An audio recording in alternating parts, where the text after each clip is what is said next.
it's a thriller. It's like a 90s contained throwback thriller.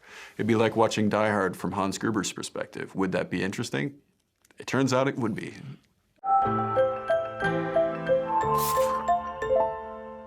Josh, how are you? Congratulations on the film. I'm really good, Tom. Thanks a lot. Yeah, no, thank you.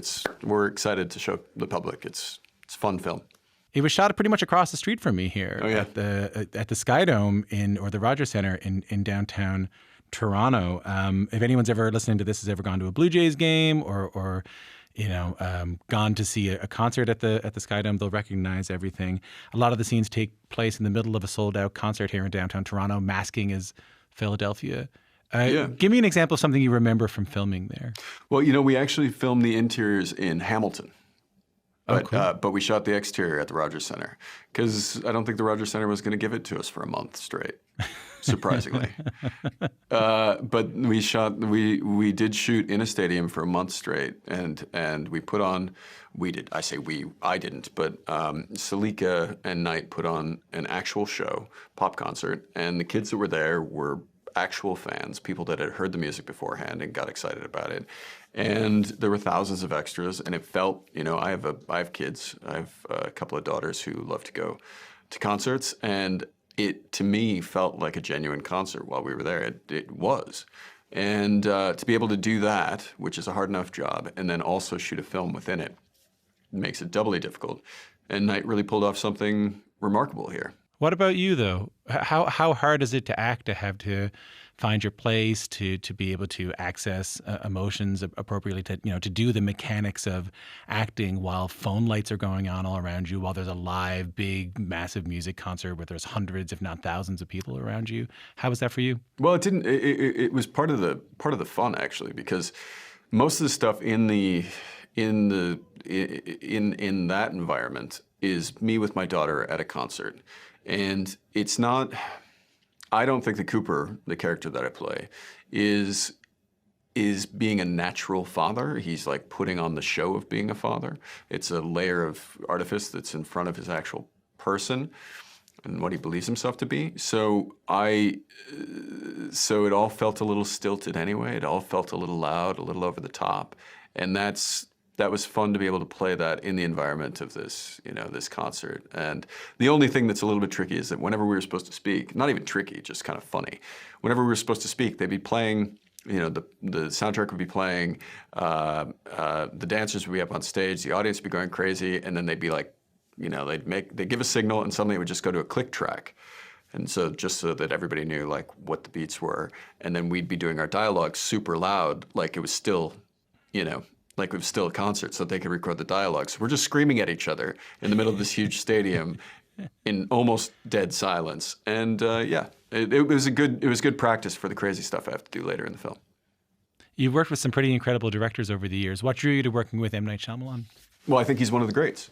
I've been a fan of his since The Sixth Sense came out, and after I saw Unbreakable and Signs, I realized like this guy's not going anywhere. He's going to do really kind of incredible original films for a very long time, and he's been doing it for 30 years now. And I mean, for my money, he's one of the most exciting original filmmakers working in Hollywood. And I also love original film. I will go see the latest IP-driven movie or sequel as much as anybody will. There's a place for that, but there's also a place for original filmmaking, and there's not that many people that are making original films in a large format like this for large audiences.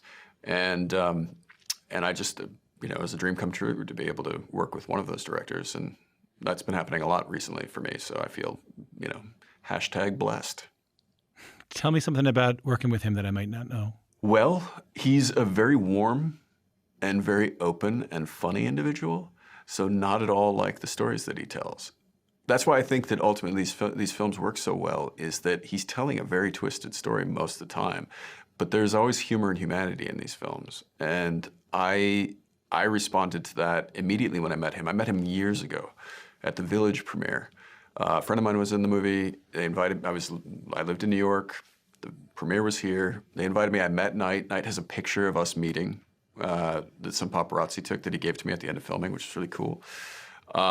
And And afterward, after the film and the reception, we went and had some dinner together, Knight and I and a couple of the actors. And I don't know why I was invited, but I was invited and had a really good conversation with him. And I just kind of like, I knew that our paths would cross again. And that like, when this came up, I would have done anything with him. I was so excited to be a part of his oeuvre. And this was, when he then sent me the script subsequently, I was like, oh my God, this is going to be a huge challenge. Do I want, like, I did want to do it immediately because I love a challenge, but like, I knew the possibility of if I don't make this character work incredible throughout, if it's not as entertaining as it needs to be, the whole film fails, because it's all kind of on the back of this conceit that you're following this guy through the whole thing. And, you know, it's a thriller. It's like a 90s contained throwback thriller. It'd be like watching Die Hard from Hans Gruber's perspective. Would that be interesting? It turns out it would be. Not just would it be interesting, but would you be rooting for Hans Gruber? Because when you say that there's a challenge in this filmmaking, that's one of the things I wanted to ask you about. I want to spend a little bit of time on that. Is that this is a serial killer in an arena who has killed. You see one of his victims on the phone. You see him with his daughter, legitimately loving his daughter, doing anything for his daughter. This is just in the first half of the film. And I remember distinctly thinking, and I think folks listening to this when they watch it, they might feel the same way, is should I be rooting for this guy? Yeah. I don't feel comfortable rooting for this guy. Yeah. I am rooting for a serial killer. When is that going to change? Can you tell me about the challenge of that as an actor and any conversations you might have had with Knight about that? Well, here's when this clicked into place for me. I was reading a lot of books about sociopathy and psychopathy, which are, you know, the same thing apparently. But I was reading about like people within our own society that are doing very well who would fall into that scale. And a lot of them are very charming individuals, you know? They just don't care about who they step over to get what they want. And so they necessarily, in our sort of, what would you call it? Sort of, our system is set up to reward people that don't, you know, don't have scruples about going the extra mile to do something that might hurt other people if they're going to, you know, achieve something special, and then they'll be lauded for it. And so we have a lot of CEOs, a lot of politicians, a lot of people in my business, probably in yours as well, who are at the top, who are not functioning the way that you or I would function. They don't have empathy the way that you and I do. So it's like it was interesting to understand. That's when the penny dropped. That like, oh yeah, this is an extreme example. Like they're not all serial killers, but like there's apparently 10% of the population that has psychopathic tendencies. And you kind of think, oh, well, we could just mask him in that way and make him an incredibly charming person that you could see in your day-to-day life and never know what he's doing underneath it. And it's, you know, I wanted the character to be consistent, but I also wanted him to be entertaining, and I wanted to make sure that it wasn't like, we weren't cheating the audience, saying like, oh, he's just this nice guy, and then boom, he switches. Like, you had to be able to see throughout that there are little pieces of him sort of poking through because this situation is becoming stressful, and that, you know, ultimately, and I think Knight's very clear about it from the beginning, he's not a good guy. And then if the audience ultimately comes along with him, that's quite a trick to pull off, and that's more in Knight's doing than my work. Yeah, but I hear you. But I think what you're doing is that there are moments where I think the moments that I felt most drawn to this serial killer, which is a hilarious thing to say, is not the moments where I felt like he was charming or friendly or he was tricking people, but it was in the moments where he was legitimately hugging his children. Yeah. It was in the moments that he legitimately did not want to lose his children by being caught. You're a dad yourself. You mentioned off the top of the interview, I think you have some kids. How much of your own experience as a dad did you have to pull from in making this character? Zero. I didn't want my character, I didn't want Cooper to bleed over into my life or my life to bleed over into Cooper's. I felt like I probably wouldn't have been able to play this character if I wasn't a father, because I understood certain things about what he was getting back from his kids. But I wanted it to be more that he was performing the the role of father, good father, and that was starting to bleed into his actual life. And that the big question you have to ask yourself when you read a script as an actor is like, why are we telling the story of this character today? Like, what's the most interesting thing that happens to them today? And why is it not just the kind of architecture of the piece, but what is it internally that makes him so interesting?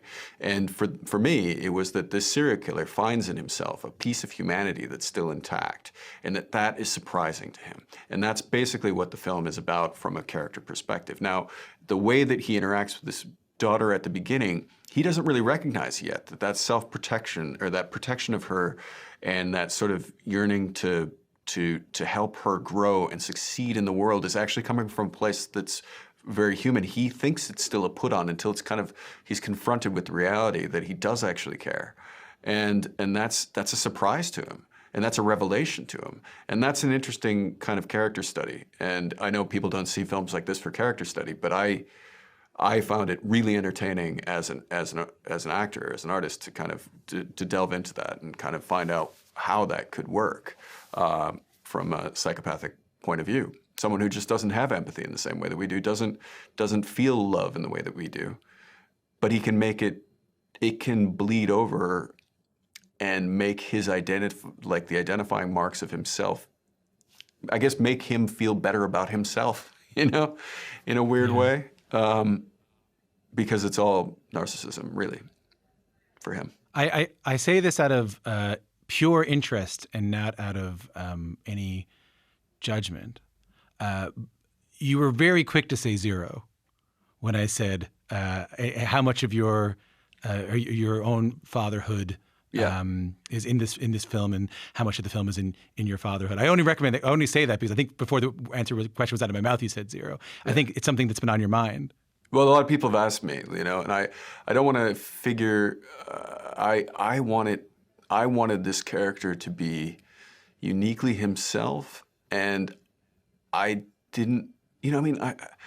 I don't want to associate myself with a serial killer as I'm raising my kids. Let's be completely honest. Fair enough. Fair enough. That's not a super comfortable comparison to make, is it? No. And as an actor, and Knight encourages this as well. And the character encourages this. The artifice is the reality for most people, and that's bizarre. In this. I don't know if Knight would look at this film in that way, or if he would say this in an interview. But for me, what was really entertaining about doing the research was, as soon as I saw that 10% figure, or started to get into the ins and outs of how people act when they are putting on that layer of artifice in front of them, I realized so many of us are doing that, and I think that's Cooper's point of view as well. That if we were all being completely honest with ourselves, we'd have a lot more people crying at work. We'd have a lot more people showing their hand in negotiations. People tend to hide the reality of what they're going through pretty well. He's just doing it in a really diabolical way. And I found that that's kind of it was a nice in. It made it more human and more. I was more able to sort of get into the character that way.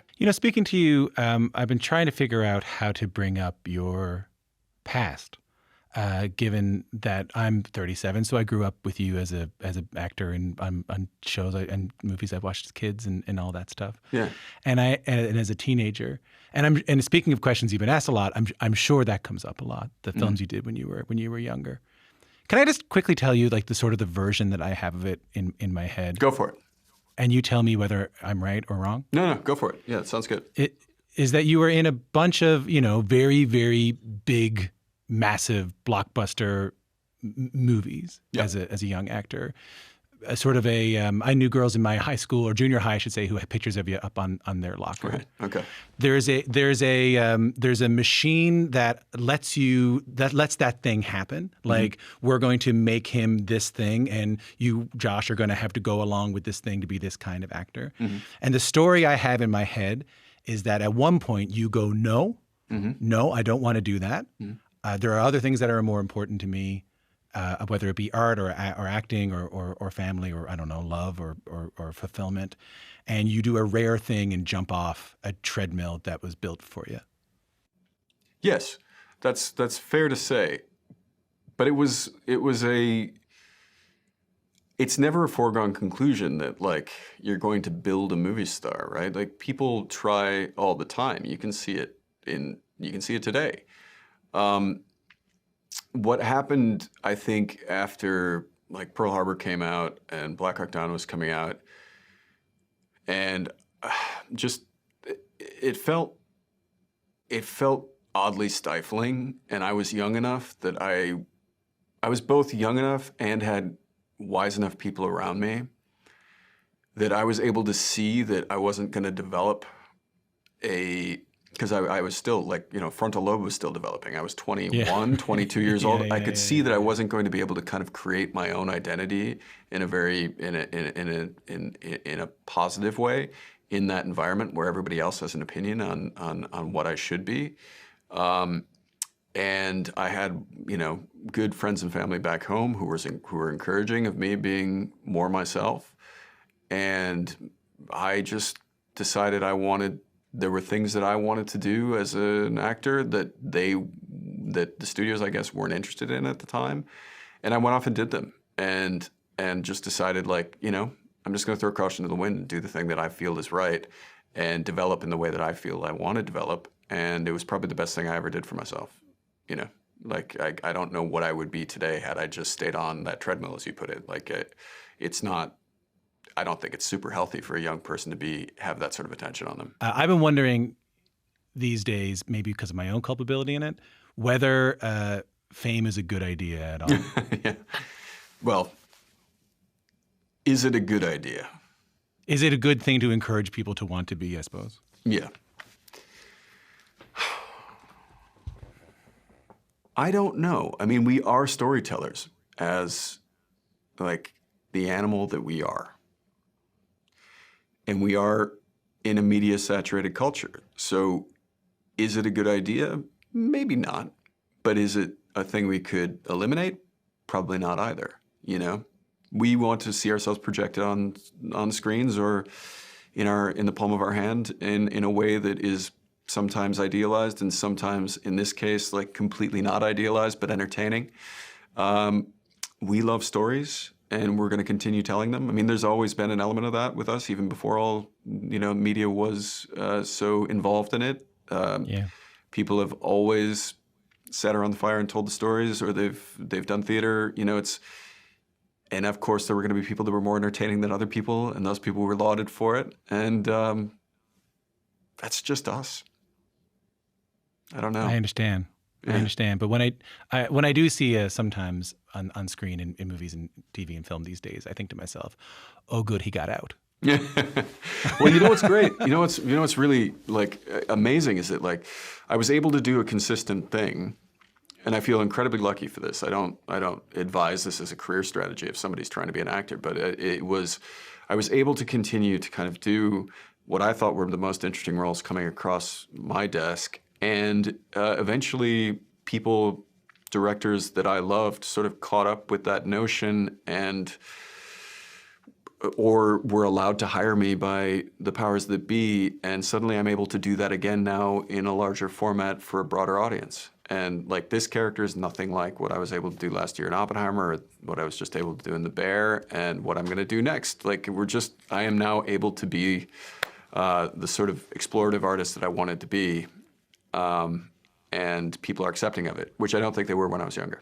That's a beautiful thing. They're giving me the wrap, but Josh, it was such a joy to talk to you. Nice to talk to you as well. Yeah, I enjoyed the conversation. Thank you.